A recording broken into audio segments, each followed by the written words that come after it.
이번 영상에서는 고덕삼성 배관 조공을 하면서 제가 다뤘던 공구들에 대해 이야기해 보겠습니다. 그라인더. 배관 작업을 할 때 없으면 안 되는 필수 공구이지만 한순간 방심해서 사고가 나면 심각한 피해가 발생하므로 언제나 조심히 다뤄야 합니다. 그라인더는 배관을 자르거나 다듬는 작업을 할 때 사용하며 목적에 맞게끔 날을 교체하면서 사용합니다. 그라인더 날의 종류는 많지만 제가 사용했던 건 절단석, 연마석, 와이어 브러쉬 이 세 가지였습니다. 절단석은 이름 그대로 배관을 도면의 길이에 맞게 자를 때 사용합니다. 참고로 절단석으로 물체를 자르면 불씨가 발생하는데 삼성 현장은 화재 사고라면 아주 경기를 일으키는 곳입니다. 그래서 작업하기 전에 작업 장소 주변으로 불씨가 못 빠져나가게 바닥을 포함하여 동서남북으로 방향포를 두르는 오면 보양 작업, 방화물품 비치, 인화성, 가연성 물질 제거 후 안전감시 단에게 확인받고 화기작업 승인이 난 후에야 비로소 작업을 진행할 수 있습니다. 연마석은 보통 울퉁불퉁한 표면을 다듬을 때 사용하며 배관 작업을 할 때는 주로 베벨링 작업을 할 때 사용합니다. 현장에서는 보통 베벨링이란 말보다는 개선친다 라는 표현을 사용하는데, 개선을 친다는 게 무슨 말인가 하면 배관을 자르면 단면부가 수직이 되는데 이렇게 수직인 단면을 사선으로 다듬는 작업입니다. 꼭 사선 형태만 있는 건 아니지만 제가 일할 때는 전부 이런 모양으로 다듬었습니다. 이렇게 배관 단면을 다듬는 이유는 수직인 단면끼리 용접을 한다고 가정했을 때 요 앞 텅스텐 전극봉, 보통 용접봉이라고 부르는데 아무튼 이 용접봉이 단면의 안쪽까지 못 들어가서 안쪽 깊숙한 부분은 용접이 제대로 안 됩니다. 용접할 때는 보통 와이어 두께만큼 띄워서 용접을 하는데 와이어 두께만큼의 공간 안으로 와이어와 용접봉을 넣어서 용접을 한다는 게 상식적으로 생각해봐도 쉬운 일은 아니겠죠. 그래서 용접하기 용이하게끔 사선으로 개선을 치는 것입니다. 개선 치는 작업을 할 때에도 불꽃이 발생하기 때문에 화기작업 승인을 받아야 작업을 할 수 있습니다.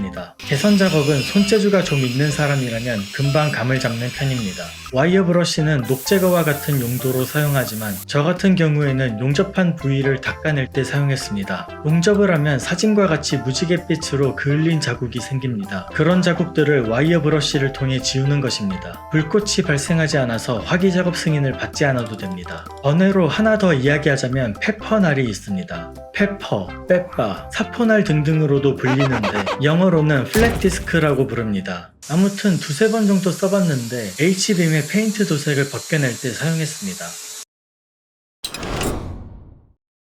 컷소, 컷쇼, 컷쇼. 사람마다 부르는 이름이 참 다양한데 처음에 저는 컷소우인 줄 알고 컷소우라고 부르는 게 맞지 않을까 생각했지만 사실 영어로는 reciprocating saw, 라고 부릅니다. 참고로 reciprocating, 옛 뜻은 반복, 왕복이라는 뜻입니다. 직역하면 반복톱, 왕복톱이 되겠네요.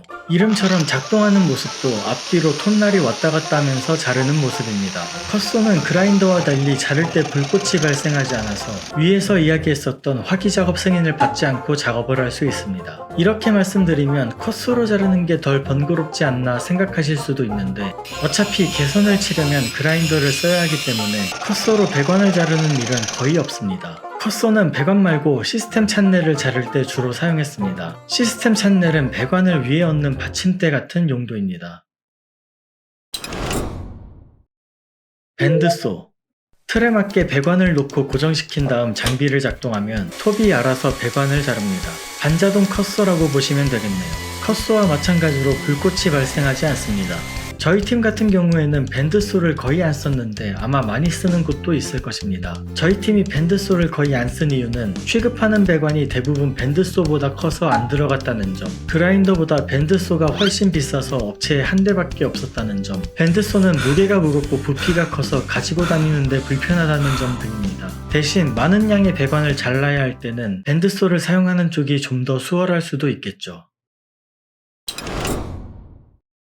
줄거리는 양중할 때 쓰는 도구들을 이야기합니다. 여기서 또 양중은 국어사전에는 없는 단어인데 양중, 무거운 것을 들어올린다는 의미입니다. 줄거리 도구에도 여러 가지가 있지만 제가 사용했던 것은 체인블록, 레버블록, 슬링벨트, 샤클입니다.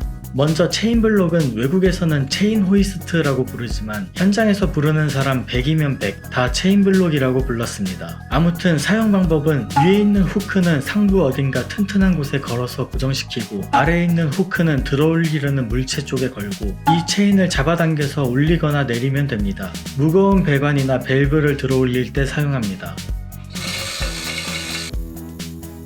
다음으로 레버블록입니다. 레버블록도 외국에서는 레버 호이스트라고 부르는데 마찬가지로 현장에서는 레버블록이라고 부릅니다. 체인블록이 체인을 당기는 것과는 다르게 별도로 손잡이가 있습니다. 슬롯 머신에서 레버를 당긴다고 하죠. 그 레버와 같은 의미로 이 손잡이를 당기면서 조작을 하기 때문에 레버블록이라는 이름이 붙은 것 같습니다.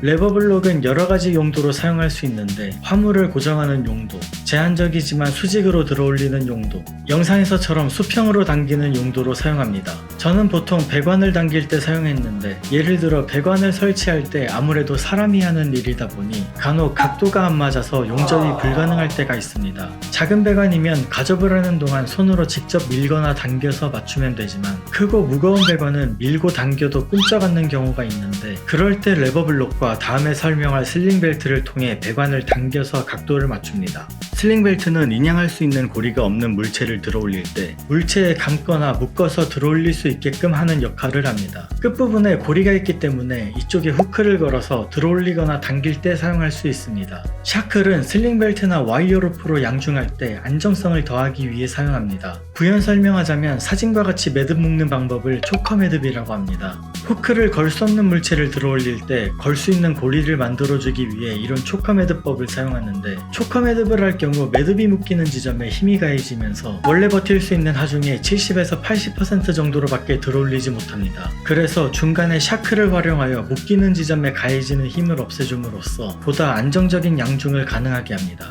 추가로 양중 도구는 아니지만 매우 자주 쓰는 도구로 자동바가 있습니다. 자동바, 깔깔이바, 깔깔이 벨트 등등 여러 이름이 있지만 영어로는 레칫 스트랩이라고 부릅니다. 자동바는 화물을 고정시키는 용도로 사용하는데 삼성 현장에서 물건을 옮길 때 대차라는 것을 자주 사용합니다. 대차는 밑에 바퀴가 달려 있는데 물건을 적재한 후에 각 모서리를 한 명씩 총 4명이 잡고 밀면서 운반할 수 있도록 만든 장비입니다. 물건을 싣고 나서 삼성 규정에 따라 최소 2개 이상의 자동바로 물건이 떨어지지 않게 고정시켜야 합니다. 레벨기는 수평 수직으로 레이저를 발사하는 장치인데 보통 배관 설치 전 줄자를 이용하여 수치를 재거나 설치할 위치를 표시할 때 보다 정확한 측정을 보조하기 위해 사용합니다. 보통 수평자라고 많이 부르는데 우리나라 정식 명칭은 수증기이며 영어로는 스피릿 레벨이라고 부릅니다. 수증기 가운데 있는 기포를 통해 배관을 설치할 때 수평, 수직을 맞추는 도구이며 수직을 맞출 때는 세로로 길게, 수평을 맞출 때는 가로로 길게 대고 맞춥니다. 그라인더에서 언급했던 와이어 브러쉬와 같은 역할입니다. 공간이 좁아서 그라인더로 작업할 수 없는 경우에 직접 와이어 브러쉬로 박박 긁어줘야 합니다. 사포와 같은 기능을 하는데 개선 작업을 하고 나면 배관에 거스러미가 붙어있는 경우가 있습니다. 이러한 거스러미들을 줄을 이용하여 살살 긁으면서 떼어냅니다. 단, 배관 안쪽에 거스러미를 제거할 때는 자칫 잘못하면 배관 내부에 손상이 가게 되므로 거스러미만 제거할 수 있도록 유의해야 합니다. 큼직큼직한 건 거의 다 이야기했고 나머지는 다른 영상에서 기회가 되면 다뤄보도록 하겠습니다. 시청해주셔서 감사합니다.